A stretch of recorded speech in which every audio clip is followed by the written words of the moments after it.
The Horned Men. The fire was low that night, just embers and the slow breathing of the sea wind. I remember the way the sparks climbed into the dark like they were trying to escape. Funny the things you remember when you don't want to think about other things. The Horned Men. Yes, I've seen the signs of them. It was in the northeastern ranges, where the mountains start to rise like broken knuckles and the pines grow too close together.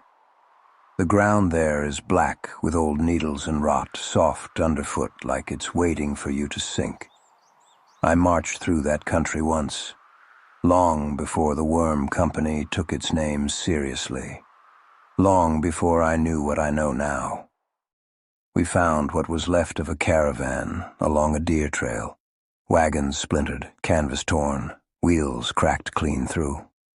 No bodies at first. Just the smell, copper and rot, a reek that stuck in the back of the throat. Then we saw how the trunks were streaked.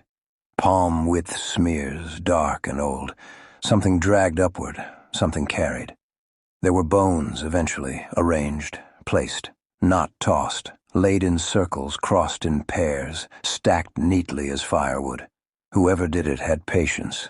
Or reverence. Hard to say which is worse. The Horned Men wear masks, not carved like priests or nobles. These are made from goat hide, stretched and tied, horn stumps fixed with tar and sinew. The eye holes never sit where the eyes should. Sometimes you can still see the jaw stitching, like a grin sewn too wide. They move like men who forgot they were men, no words. No chance, just breath and hunger and the sound of their feet in the pine needles. They hunt in numbers, not bands, herds. They come from between the trees, quiet as frost. No emotion, no fury, just inevitability. If they want you, you are already theirs. It's the stillness you notice first, the forest holding its breath. The sense that something ancient has looked at you and decided you have no further use to the world. Their camps are worse. I saw one from a distance, didn't go closer. I'm not ashamed of that. The tents were hide, human hide, tanned by smoke and stretched over timber frames. You could see the faces in them, thinned, distorted, but unmistakable. Eyes pulled wide. Mouths working themselves into endless, soundless screams. The wind made them flutter, gave them a kind of trembling life. There were bones strung up like wind chimes, skulls stacked like boundary stones. No pattern I could read. But there was meaning there. Their meaning. I have heard they grow in number every winter, that they come down from the pines when the snow is heaviest. That villages vanish in a single night, and the only sign left behind is the empty silence and the doors swinging open. I do not know why they do what they do. I do not know if they remember language or if the masks are meant to hide what they have become or reveal it. The Horned Men burn what they do not take, not clean. Not like soldiers torching a holdfast to break a siege. No structure to it. No warnings. They move through a place like sickness. Doors kicked in. That same stillness in the air before the screaming starts.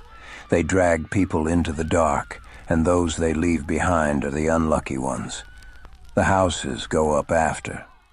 Thatched roofs catch fast. Smoke takes longer than flame to kill.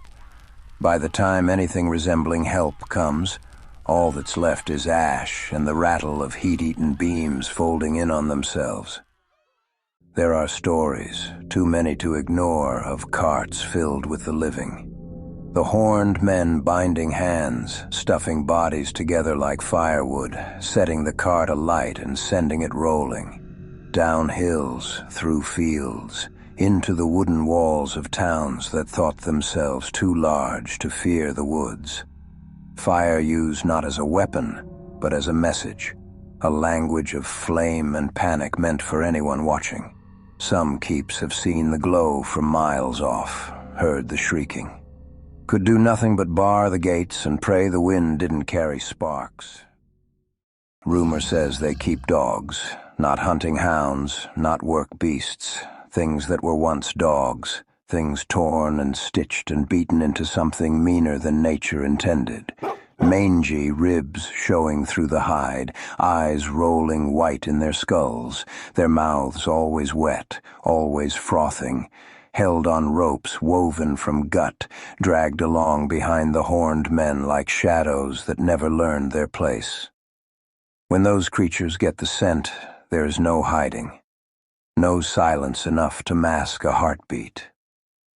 None of this is written, none of it recorded proper. Just stories passed from burned village to village waiting its turn. From one traveler who survived by misfortune to another who will not. The kind of tales told low, near a dying fire, when night is deep and the wind shifts wrong. I cannot say how much is truth. I cannot say how much is fear given shape. There was a company once that tried to put an end to it. The Rotten Snakes, they were called. Hard men. Mean, too. The kind that didn't flinch from ugly work. They'd served under 3 banners, murdered 2 of those banners, and outlived the 3rd. If coin was right, they'd fight the sky itself. They went into the pines after the horned men. Some say it was 50 of them. Some say 100. Doesn't matter. What matters is that none came back. Not one man, not one mule, not one scrap of gear. The only sign they'd ever passed through that country was when the spring thaw came. The runoff carried bits of leather and rusted iron downriver, a few shields, 1 helm. Inside it was what was left of a face.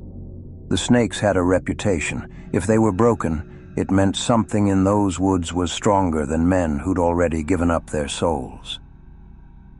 There's talk of a leader among the horned men. Rumor, mostly.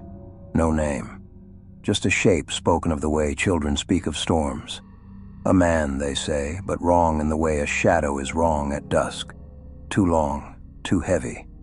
A frame like an ox on 2 legs. Shoulders broad enough to carry doors off their hinges. He carries a cleaver, if you can call it that. Not a butcher's tool. A slab of sharpened metal bolted to a wrapped grip. The size of a bastard sword, but thicker, heavier, meant for splitting bone and timber alike. If he exists, he does not lead with words, just presence, the way rot leads a wound. No one has seen his face. No one who has lived long enough to speak of it. These are things I tell because they have weight, not because I want to. The world is full of horrors that come and go, like sickness and war and winter. But the horned men are different. They do not fade. They spread. They grow where fear grows. They take root in places left unattended. They are not a plague or a tribe or a madness. They are what waits when the world forgets to look behind itself.